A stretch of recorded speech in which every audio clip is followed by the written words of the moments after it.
السلام عليكم ورحمة الله تعالى وبركاته. الحمد لله رب العالمين والعاقبة للمتقين والصلاة والسلام على أشرف الأنبياء والمرسلين وعلى آله وأصحابه وأتباعه بإحسان إلى يوم الدين. أما بعد، فقد قال الله تعالى في القرآن العظيم: أعوذ بالله من الشيطان الرجيم، بسم الله الرحمن الرحيم، وما أرسلناك إلا كافة للناس بشيرا ونذيرا. صدق الله مولانا العظيم. وقال رسول الله صلى الله عليه وسلم: أنا سيد ولد آدم ولا فخر. صدق رسوله النبي الكريم، ونحن على ذلك من الشاهدين والشاكرين والحمد لله رب العالمين. அல்லாஹ் ரப்புல் இஸ்ஸத் அவனுடைய பேரருளால் அவனுக்கு மிகவும் பிடித்தமான பொருத்தமான ஒரு மஜ்லிஸில் நம்மை எல்லாம் ஒன்று கூட்டியிருக்கிறான். அல்ஹம்துலில்லாஹ்.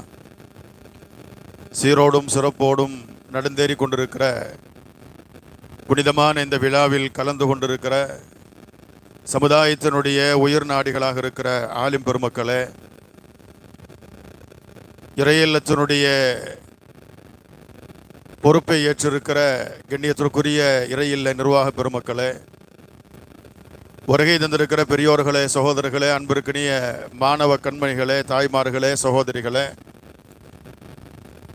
அல்லாஹு தாலா இந்த மஜ்லிஸை கபூல் செய்து எந்த நோக்கத்திற்காக இந்த மஜ்லிஸ் இங்கே ஒன்று கூட்டப்பட்டிருக்கிறதோ அந்த நோக்கத்தினுடைய பரிபூர்ணத்துவத்தை அடையும் தௌஃபீகை ரப்புல் ஆலமீன் நம் எல்லோருக்கும் தந்தல் புரிவானாக. கண்ணியமானவர்களே, மாபெரும் மீலாது விழா என்று நோட்டீஸிலும் ஃப்ளெக்ஸிலும் வால் போஸ்டிலும் எல்லாம் நீங்கள் பார்த்திருக்கலாம். ரபியுல் அவ்வலும் முடிந்து ரபியுல் ஆஹரும் முடிந்து ஜமாதுல் அவ்வலிலே நாம் இருக்கிறோம். சிலர்கள் கேட்டதற்காக நான் இதை சொல்கிறேன். இப்போ என்ன மீலாது விழா என்றார்கள். இல்லை, அதுக்கு விளக்கம் சொல்லிடுறோம், ஒன்றும் பிரச்சனை இல்லை. அந்த கேள்வி ஏன் வருகிறது என்றால், ரபியுல் அவ்வலிலே ஒரு 30 நாட்கள் மட்டும் பேசப்பட வேண்டியவர்கள் பெருமானார் என்ற தவறான நம்பிக்கை தான். குறிப்பிட்ட நாட்களுக்கோ குறிப்பிட்ட காலங்களுக்கோ குறிப்பிட்ட எல்லைகளுக்கு உள்ளாலோ ஏதோ ஒரு சில மாதங்கள் மட்டும் பேசப்பட வேண்டியவர்கள் அல்ல கண்மணி நாயகம் ஸல்லல்லாஹு அலைஹி வஸல்லம் அவர்கள். வருடத்திலே 360 நாட்களும் மீலாது விழாக்கள் கொண்டாடப்பட வேண்டியவர்கள் எம்பெருமான் ஸல்லல்லாஹு அலைஹி வஸல்லம் அவர்கள். ஏதோ ஒரு ரபியுல் அவ்வலிலே மட்டுமல்ல, ஏதோ ஒரு ரபியுல் ஆஹிரிலே மட்டுமல்ல, வருடத்தில் எல்லா நாட்களும். ஏனென்றால் பெருமானாரோடு நமக்கு இருக்கிற முஸ்லிம் சமுதாயத்திற்கு குறிப்பாக அவர்களை ரதீனா பில்லாஹி ரப்பன் வபில் இஸ்லாமி தீனன் வபி முஹம்மதின் ஸல்லல்லாஹு அலைஹி வஸல்லம் நபியம் வ ரசூலா என்று ஏற்றிருக்கிற முஸ்லிம் சமூகத்திற்கும் பெருமானார் ஸல்லல்லாஹு அலைஹி வஸல்லம் அவர்களுக்கும் இருக்கிற நெருக்கம் என்பது, தொடர்பு என்பது ஏதோ ஒரு மாதம் மட்டுமல்லவே. ஆதம் அலைஹிஸ்ஸலாம் அவர்களிலிருந்து ரப்புல் ஆலமீன் ஆரம்பித்து வைத்தது இன்றைக்கு வரைக்கும் தொடர்கிறது. கியாமத்து நாள் வரைக்கும் இது தொடரும். 1,24,000 சொச்ச நபிமார்கள். நீங்கள் அவர்களுடைய வரலாறை புரட்டி பாருங்கள். திருக்குரானிலே அல்லாஹ்வே சொல்கிறான், ஆதம் அலைஹிஸ்ஸலாம் அவர்கள் இருந்து பெருமானாருக்கு முன்னால் வந்த நபி ஹஜ்ரத் ஈசா அலைஹிஸ்ஸலாம் அவர்கள் வரை வந்த 1.25 லட்சம் நபிமார்களுக்கும் அல்லாஹ் தஆலா 2 பொறுப்புகளை வழங்கியிருந்தான். ஒன்று, மக்களை அவர்கள் ஏகத்துவத்தின் பக்கம் அழைக்க வேண்டும், தௌஹீதின் பக்கம் அழைக்க வேண்டும். தீனின் பால் மக்களை அழைக்க வேண்டியது ஒரு பொறுப்பு. இரண்டாவது பொறுப்பு என்ன தெரியுமா? ஆதம் அலைஹிஸ்ஸலாம் அவர்கள் இருந்து ஹஜ்ரத் நபியினா ஈசா அலைஹிஸ்ஸலாம் அவர்கள் வரை வந்த எல்லா நபிமார்களுக்கும் ரப்புல் ஆலமீன் இட்ட கட்டளை, என்பால், என்னுடைய மார்க்கத்தின்பால், சத்தியத்தின்பால், இஸ்லாத்தின்பால் மக்களை அழைக்கிற, தௌஹீதின்பால் மக்களை அழைக்கிற அதே நேரத்தில் பின்னாலே இப்படி ஒரு தூதர் வருவார், கடைசியில இப்படி ஒரு நபி வருவார் என்று நீங்கள் அறிவிப்பு செய்ய வேண்டும் என்று எல்லா நபிமார்களிடத்திலும் நான் உடன்படிக்கை செய்தோம் என்கிறான் அல்லாஹ் திருக்குரானில். பெருமானாருடைய வருகையை பற்றி, பெருமானாருடைய மீலாதை பற்றி, பெருமானார் இந்த புவியிலே அவதரிப்பதை பற்றி சொல்லாத எந்த நபியும் இல்லை, ஹஜ்ரத் ஆதம் அலைஹிஸ்ஸலாம் அவர்கள் இருந்து ஹஜ்ரத் நபியினா ஈசா அலைஹிஸ்ஸலாம் அவர்கள் வரை. அப்புறம் எப்படி ஒரு ரபியுல் அவ்வலோடு பெருமானாருடைய பற்றி பேசுவதோ புகழ்வதோ அவர்களை பற்றி பிரஸ்தாபிப்பதோ அவர்களை பற்றி உண்டான கருத்து பரிமாற்றம் செய்து கொள்வதோ குறிப்பிட்ட நாட்களுக்குள்ளால நாம் எப்படி அடக்க முடியும் அருமையானவர்களே? ஆதம் அலைஹிஸ்ஸலாம் அவர்கள் முதல் நபி, ஈசா அலைஹிஸ்ஸலாம் அவர்கள் பெருமானாருக்கு முன்னால் தோன்றிய நபி. அத்தனை நபிமார்களும் நீண்ட நெடும் காலமாக பல்லாயிரக்கணக்கான வருடங்களாக கடைசியில 1400 சொச்சம் ஆண்டுகளுக்கு முன்னால் மக்காவில பிறந்த கண்மணி நாயகம் ஸல்லல்லாஹு அலைஹி வஸல்லம் அவர்களை பற்றி தன் சமூகத்திற்கு முன்னறிவிப்பு செய்திருக்கிறார்கள். ஆகவே அந்த நபியினுடைய தொடர்பு என்பது, அந்த நபிக்கும் முஸ்லிம்களுக்கும் மத்தியில உண்டான பந்தம் என்பது, அந்த முஸ்லிம்களுக்கும் அந்த நபிக்கும் மத்தியில இருக்கிற பிரிக்க முடியாத இணைப்பு என்பது ஏதோ இன்றைக்கு நேற்று ஏற்படுத்தப்பட்டதல்ல அருமையானவர்களே. நாம் இதை ஆழமாக அழுத்தமாக புரிந்து கொள்ள வேண்டும். ஒரு குழந்தை இந்த பூமியில பிறக்கிறது என்றால் பிறந்தவுடன் நாயகம் ஸல்லல்லாஹு அலைஹி வஸல்லம் அவர்கள் சொன்னார்கள், வலது காதிலே பாங்கும் இடது காதிலே காமத்தும் சொல்லப்பட வேண்டும்.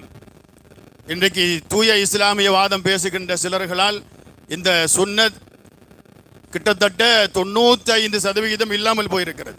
அப்படியெல்லாம் ஒன்றும் இல்லை, பாங்கு சொல்றதுக்கும் காமத்து சொல்றதுக்கெல்லாம் ஒன்றும் ஆதாரம் இல்லை, அப்படியெல்லாம் அதெல்லாம் கட்டாயம் இல்லை.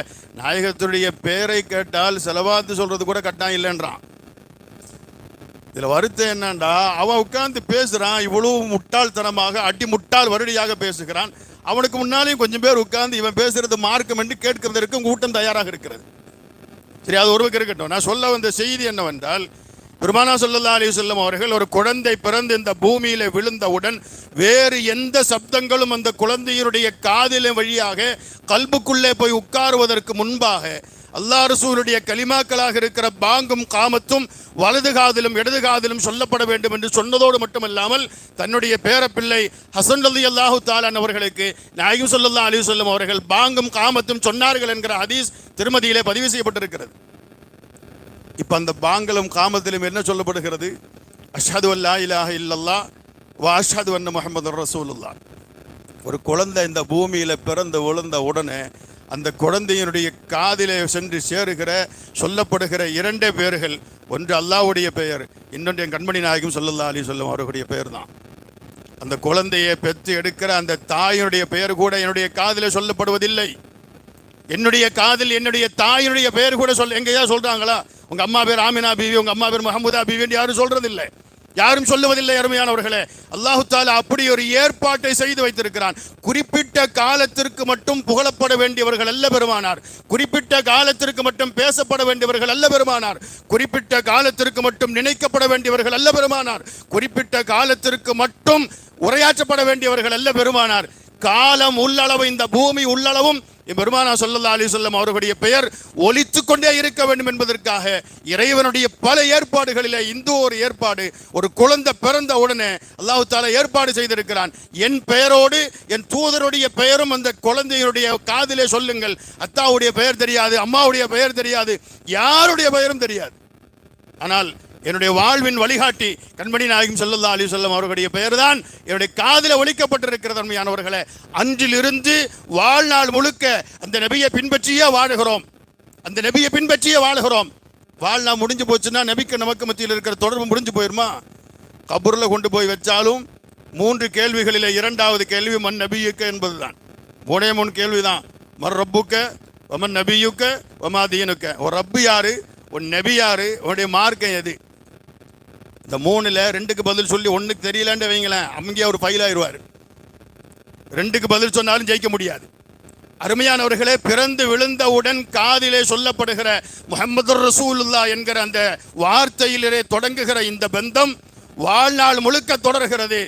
மரணத்திற்கு பிறகும் கபரிலே கொண்டு வைக்கப்பட்டதற்கு பின்னால் நாயகம் ஸல்லல்லாஹு அலைஹி வஸல்லம் அவர்கள் தான் என்னுடைய வாழ்வின் வழிகாட்டி என்று நமக்கு சொல்லப்பட்டால் மட்டும்தான் அத்தோடு முடிந்து விடுவதில்லை, சொர்க்கத்திலே கொண்டு போய் சேர்க்கிற வரைக்கும் ஸல்லல்லாஹு அலைஹி வஸல்லம் அவர்களுக்கும் நமக்கும் இருக்கிற தொடர்பு நீடிக்கிறது என்பதை நினைவிலே கொண்டு குறிப்பிட்ட காலங்களுக்கோ நேரங்களுக்கோ மட்டும் பேசப்பட வேண்டியவர்கள் அல்ல பெருமானார். வருடத்தில் எல்லா நாட்களும் பேசப்பட வேண்டியவர்கள், புகழப்பட வேண்டியவர்கள். அதுதான் இந்த மஜ்லிஸ் மஜ்லிஸில் நடக்கிறது. அல்லாஹ் கபூல் செய்வானாக. வாஹிரு தாவானா அல்ஹம்துலில்லாஹி ரப்பில் ஆலமீன். அஸ்ஸலாமு அலைக்கும் வரஹ்மத்துல்லாஹி.